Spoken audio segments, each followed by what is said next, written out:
RS brothers లో ఆషాఢం KG sale మళ్ళీ మొదలైంది. మరెన్నో క్రేజీ ఆఫర్స్ ఖైదు చేయండి ఆర్ఎస్ బ్రదర్స్. నమస్తే, welcome back to IT media. మన ఆయుర్వేదం ప్రోగ్రామ్కి అందరికీ స్వాగతం. మోకాళ్ళ నొప్పులతో బాధపడే వాళ్ళు, కీళ్ళు నొప్పులతో బాధపడే వాళ్ళకి ఈరోజు చక్కటి ఒక మంచి వీడియో అందించే ప్రయత్నం చేస్తున్నాము. ఓవర్ వెయిట్ ఉండడం వల్ల బోన్స్ అంటే మోకాళ్ళు త్వరగా అరిగిపోవడం, లేకపోతే ఇలా ఒకవైపుకి వంగి నడుస్తూ ఉంటారు. బరువుని టాలరేట్ చేయకుండా శరీరం ఇలా వంగిపోయినట్టు నడుస్తూ ఉంటారు అన్నమాట చాలామంది. సో మోకాళ్ళ నొప్పులు ఉన్నప్పుడు, కీళ్ళ నొప్పులు మనకు ఉన్నప్పుడు మనం ఎలాంటి ఆరోగ్యం ద్వారా ఇవన్నీ సెట్ చేసుకోవచ్చు? ఇప్పటికే మెడిసిన్ వాడుతున్నా పర్వాలేదు, అలాగే సర్జరీ వరకు సజెస్ట్ చేసిన వాళ్ళు కూడా ఈ ఆహారాన్ని ట్రై చేసి కొంతవరకు ఈ సర్జరీకి వెళ్ళే అంటే చెప్తున్నామని అందరూ కూడా సర్జరీకి వెళ్లకుండానే తగ్గిపోతుందని కాదు. మీ బాడీ టైప్ నుంచి మ్యాక్సిమం కొంతమందికి సర్జరీ వరకు వెళ్లాల్సిన అవసరం లేకుండా డైట్ ఎలా పాటించాలో ఈరోజు తెలుసుకుందాం. ప్రస్తుతం మనతో ఉన్నారు చిటిపొట్ల మధుసూదన్ శర్మ గారు, ఆయుర్వేద వైద్యులు. నమస్కారం అండి. నమస్తే. ఎలా ఉన్నారు సార్? బాగున్నానమ్మా. సో ఓవర్ వెయిట్ వల్ల మోకాళ్ళ నొప్పులు వస్తాయని అందరికీ తెలిసిందే. కొంచెం బాగా ఎక్కువగా బాగా స్టౌట్ పర్సనాలిటీ, చాలా లావుగా ఉన్న వాళ్ళలో కంపల్సరీ వచ్చేది మోకాళ్ళ నొప్పి, ఆ బరువుని మోయలేక. మరి దీన్ని మనం డైట్ ద్వారా ఏమైనా సెట్ చేసుకోవచ్చా? నొప్పులు తగ్గించుకోవడం అనేది సాధ్యపడుతుందా ఆహారపు అలవాట్లు మార్చుకుంటే? చాలా వరకు సాధ్యపడుతుందమ్మా. సో ఈ కీళ్ళ నొప్పులు, అదేవిధంగా ఈ మోకాళ్ళ నొప్పుల సమస్య తగ్గేందుకు మంచి డైట్ ప్లాన్ ఉందమ్మా. నేను చెప్పినటువంటి పద్ధతిలో డైట్ ప్లాన్ ఫాలో కాగలిగితే చిన్న వయసులోనే మోకాళ్ళ నొప్పులు కానీ, కీళ్ళ నొప్పులు కానీ, ఎముకలకు సంబంధించినటువంటి సమస్యలు రాకుండా ఉంటాయి. ఒకవేళ వయస్సు వచ్చినటువంటి వాళ్ళలో, అంటే దాదాపు 30-40 సంవత్సరాలు దాటినటువంటి వాళ్ళలో ఇలాంటి సమస్యలు ఏమైనా ఉన్నా అవి తీవ్రరూపం దాల్చకుండా ఉంటాయి. సమస్య మరింత జటిలం కాకుండా ఉంటుంది. అట్లే మీరు అన్నట్లు చాలా కొంతమందిలో అయితే ఆపరేషన్ పరిస్థితి కూడా లేకుండా మేనేజబుల్ వరకు కూడా కొంతమందిలో ఉపయోగపడుతుందమ్మా. ఇవన్నీ మనకు సైడ్ బెనిఫిట్స్ ఉంటాయి. కాబట్టి ఈవెన్ ఆ స్టేజ్లో కూడా ప్రయత్నం చేయదగ్గ డైట్, మంచి డైట్ ప్లాన్ నేను చెప్తానమ్మా. సో యాక్చువల్గా ఏంటంటమ్మా, ఈ కీళ్ళు అదే ఎముకలు దృఢంగా బలంగా ఉండి, కీళ్ళ సంబంధించిన సమస్యలు, ఎముకలకు సంబంధించిన సమస్యలు రాకుండా ఉండి, వచ్చినటువంటి సమస్యలు తగ్గాలంటే కొన్ని రకాలైనటువంటి ఆహారాలు బాగా తీసుకోవాలమ్మా. సో వాళ్ళు ఏ రకమైన మందులు వాడుకున్నప్పటికీ ఇప్పుడు నేను చెప్పేటువంటి ఆహార విధి విధానాలు పాటించడం వల్ల మరింత సమర్థవంతంగా ఇవి వాటికి ఉపయోగపడతాయమ్మా. ఆ యొక్క సమస్య తగ్గేందుకు, మోకాళ్ళ నొప్పుల సమస్య, కీళ్ళ నొప్పుల సమస్య తగ్గేందుకు దీనికి యాంటీ ఆక్సిడెంట్స్ చాలా ప్రధానమ్మా.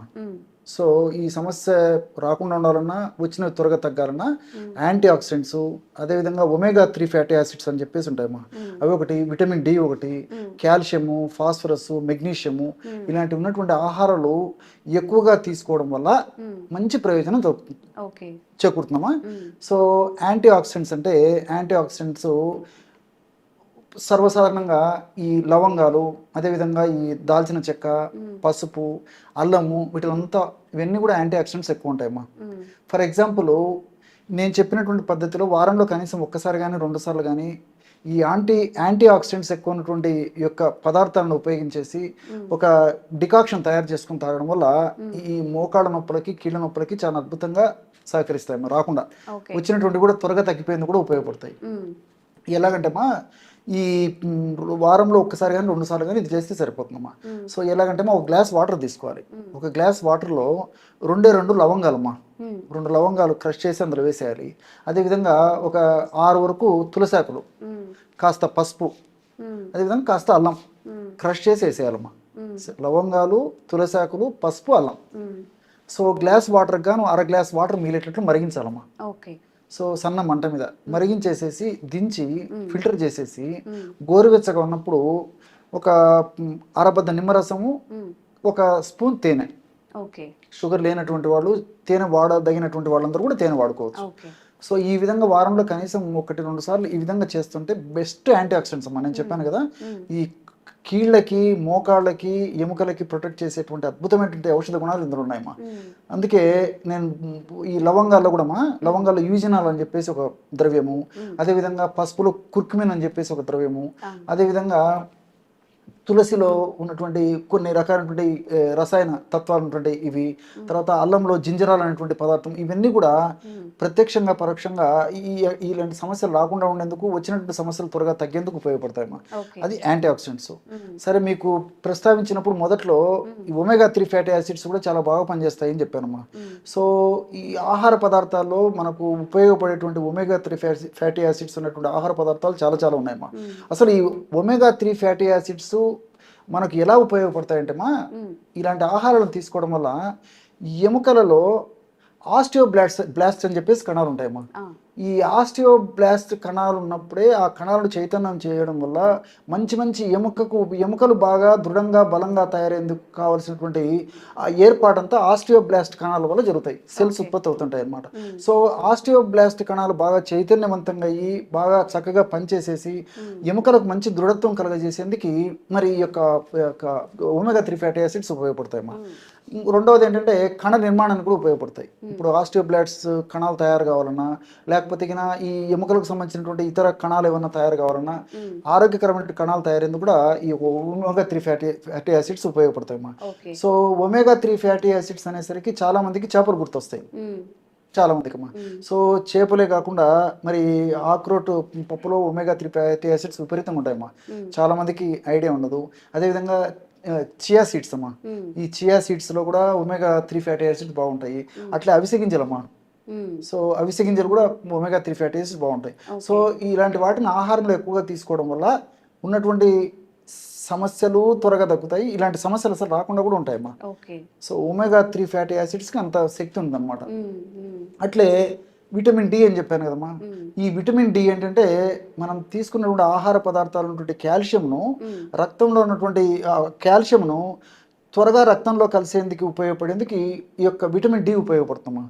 మన దేహంలో ఎప్పుడైతే విటమిన్ డి సరిగ్గా ఉండదో అప్పుడు కాల్షియం టాబ్లెట్స్ టన్నులు మింగినా, కాల్షియం ఉన్నటువంటి ఆహారము మనం బస్తాలు తిన్నా ఏ మాత్రం 1 ఇంచు కూడా దేహానికి ఉపయోగపడదు, అదంతా వేస్ట్ కింద వెళ్ళిపోతుంటుంది అనమాట. సో విటమిన్ డి అవసరం. విటమిన్ డి అంటే మరి సూర్యభగవానుడు ప్రత్యక్షంగా ఆయన కరుణిస్తానని చెప్పినప్పటికీ మనం ఆ భాగ్యానికి నోచుకోలేకపోతున్నాం. సో వీలైనంత వరకు కనీసం సూర్యరశ్మి రోజులో కొద్దిసేపు పడడం చాలా చాలా మంచిదమ్మా. సో తప్పని పరిస్థితుల్లో, అనివార్య కారణాల వల్ల, విధి లేని పరిస్థితుల్లో మరి డి విటమిన్ సప్లిమెంట్స్ వాడుకోవాల్సినటువంటి అవసరం ఎంతైనా ఉందమ్మా. సో డి విటమిన్ సప్లిమెంట్స్ వాడుకొని ఆ యొక్క విటమిన్ డి లోపాన్ని మాత్రం భర్తీ చేసుకోవాల్సి వస్తుంది. సో కొంతమంది విటమిన్ డి సప్లిమెంట్స్ అనేసరికి సార్ ఏదో ఆహార పదార్థాల గురించి చెప్తున్నాడు, మళ్ళీ విటమిన్ డి సప్లిమెంట్స్ వాడుకోమని చెప్తున్నాడు అని చెప్పేసి కూడా కొంతమందికి డౌట్ వస్తుంటుందమ్మా. సో అలాంటి వాళ్ళకు నిజంగా వాళ్ళకు దొరికేట్లయితే నాటు ఆవు పాలమ్మా. నాటు ఆవు పాలు జున్ను వారంలో కనీసం ఒక్కసారి తీసుకోగలిగితే ఈ విటమిన్ డి సప్లిమెంట్స్ వాడాల్సినటువంటి అవసరం ఉండదమ్మా. సో అలాంటి తీసుకోగలిగినటువంటి వాళ్ళైతే ఇలా తీసుకోవచ్చు.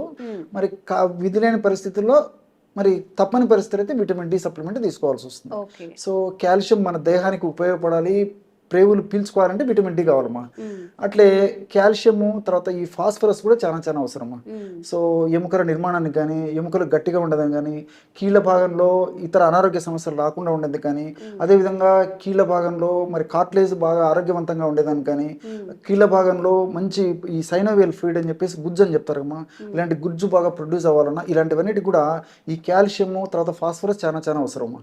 సో ఆకుకూరలు తర్వాత కూరగాయలు కూడా చాలా వాటిలో ఉంటాయి. ఆకుకూరల్లో ఈ కాల్షియం ఉంటుంది.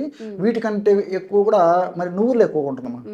సో 100 గ్రాముల నువ్వుల్లో 1450 మిల్లీగ్రాములు కాల్షియం ఉంటుందమ్మా. సో అందుకే చాలా మంది చెప్తుంటారు మా ఆహారం తర్వాత రోజు ఒక్కసారి ఈ నువ్వుల ఉండ తినమని చెప్తుంటారు అన్నమాట. సో ఎముకలు బలంగా ఉండి కీళ్ళు బలంగా ఉన్నప్పుడు ఇంచుమించు ఏ రకమైన జబ్బులు కూడా రాకుండా ఉంటాయి, మనిషికి ఆ రెసిస్టెన్స్ పవర్ వచ్చేస్తుందమ్మా. సో ఈ యొక్క కాల్షియము, అదేవిధంగా ఈ ఫాస్ఫరస్ ఇలాంటివి వాడుకోవడం వల్ల ఆహార పదార్థాల ద్వారా మరి ఈ యొక్క ఎముకల ఆరోగ్యానికి, కీళ్ళ ఆరోగ్యానికి ఉపయోగపడతాయమ్మా. సో చివరగా మెగ్నీషియం. సో మెగ్నీషియం కూడా కీళ్ళ భాగంలో ఇన్ఫ్లమేషన్ రాకుండా ఉండేందుకు, కీళ్ళ భాగం బాగా ఆరోగ్యవంతంగా ఉండేందుకు, కీళ్ళ భాగంలో ఉన్నటువంటి ఈ యొక్క కండరాలు ఏవైతే ఉన్నాయో అవి సంకోచ వ్యాకోచాలు బాగా జరిగేందుకు, కీళ్ళ భాగంలో గుజ్జు బాగా ప్రొడ్యూస్ అయ్యేదానికి, ఈ రక్త ప్రసరణ బాగా సజావుగా ఆ ప్రాంతాల్లో జరిగేదానికి ప్రత్యక్షంగా పరోక్షంగా మెగ్నీషియం కూడా చాలా చాలా అవసరమ్మా. మెగ్నీషియం బాగా ఉన్నటువంటి పదార్థాల్లో ముఖ్యంగా చెప్పుకోదగ్గది ఈ అరటిపండు అమ్మా. అరటిపండు మరి అరటిపండు తినకూడనటువంటి వాళ్ళు ఉంటారు. మరి రోజు తింటే మరి షుగరు ఇలాంటివి పెరుగుతాయని చెప్పేసి ఆందోళన పడి మానేసే వాళ్ళు కొంతమంది ఉంటారు. షుగర్ పెరిగేటువంటి పరిస్థితి ఏర్పడుతుంది, అదే వెయిట్ పెరుగుతారని చెప్పేసి కొంతమంది అనుకుంటుంటారు. అటువంటి వాళ్ళైతే మరి డ్రై నట్స్, ముఖ్యంగా బాదం పప్పు ఇలాంటివి తీసుకోవడం వల్ల కూడా మరి ఆ యొక్క మెగ్నీషియం ఇది పూర్తి స్థాయిలో వాళ్ళకి అందేదానికి అవకాశం ఏర్పడుతుందమ్మా. సో ఈ పద్ధతిలో నేను చెప్పినట్లు యాంటీ ఆక్సిడెంట్స్ ఉన్నటువంటి ఆహారము, ఒమేగా 3 ఫ్యాటీ యాసిడ్స్ ఉన్నటువంటి ఆహారము, అట్లే D vitamin, calcium, phosphorus, magnesium ఇలాంటివి ఆహారంలో చూస్ చేసుకొని ఎక్కువగా ఉన్నటువంటి ఆహారాన్ని నేను చెప్పినటువంటి పద్ధతిలో తీసుకోవడం వల్ల మరి చిన్న వయసులో కీళ్ళు ఎముకలకు సంబంధించినటువంటి జబ్బులు రాకుండా ఉంటాయి. ఒకవేళ వచ్చినప్పటికీ తీవ్ర రూపం దాల్చకుండా ఉంటాయి. అదేవిధంగా పూర్తి మనిషి బెడ్పై పడేటువంటి పరిస్థితి రాకుండా ఉండేందుకు కూడా ఇందులో ఉన్నటువంటి ఆహార పదార్థాలు ఉన్నటువంటి నేను చెప్పినటువంటి ఈ యొక్క రసాయన పదార్థాలన్నీ కూడా ప్రత్యక్షంగా పరోక్షంగా సదా దేహంలో ఉంటూ సదా కాపాడుతూ సదా రక్షిస్తుంటాయి. కాబట్టి మరి రెగ్యులర్గా ఇలాంటి ఆహారాలు తీసుకోవడం చాలా చాలా మంచిదమ్మా. ఓకే, సో ఎవరైనా కానీ మీరు ఈ ప్రాబ్లం ఫేస్ చేస్తున్నట్లయితే బోలెడన్ని చిట్కాలు అయితే చెప్పారు. పూర్తిగా చూసి మీకు ఎలాంటి సమస్య ఉంది, మీకు ఏది సూటబుల్ అవుతుంది, ఈ వీటన్నిటిలో కూడా తప్పకుండా ట్రై చేయండి. 1 month 2 months ట్రై చేస్తే తప్పకుండా రిజల్ట్ ఉంటుంది. ఇంకా మీకు ఎలాంటి ఆరోగ్య సమస్యలు ఉన్న కామెంట్ చేయండి, తప్పకుండా వీడియో చేసే ప్రయత్నం చేస్తాం. Thank you sir. నమస్తే. Sir, one life lesson what medicine has taught you. Whatever you can do without expecting. But I really believe మన పాజిటివ్ యాటిట్యూడ్ ఉంటేనే మనం ఏదైనా సాధించగలం. గట్ని మనం కరెక్ట్గా డీల్ చేసినట్లయితే అది మనకి పాజిటివ్ హార్మోన్స్ని రిలీజ్ చేస్తుంది. షుగర్ వచ్చిన వాళ్ళ పరిస్థితి ఏంటి? పొట్ట దగ్గర పెరిగితే దాన్ని ఆండ్రాయిడ్ అంటారు, ఆండ్రాయిడ్ ఫోన్ కదా. అసలు థాట్స్ ఎందుకు వస్తాయి? బ్రెయిన్ డెడ్ అంటే దానికి ప్రపంచం అంతా కూడా కొన్ని నిర్దిష్టమైనటువంటి లక్షణాలు ఉంటాయి. మానసికంగా ధైర్యంగా ఉంటే క్యాన్సర్ జయించవచ్చు. You are a doctor for a cause sir, అంతే. వాళ్ళకి వచ్చిన ఆదాయం కాకుండా ఫ్రీ సర్వీస్ ఎంతమందికో చేస్తుంది.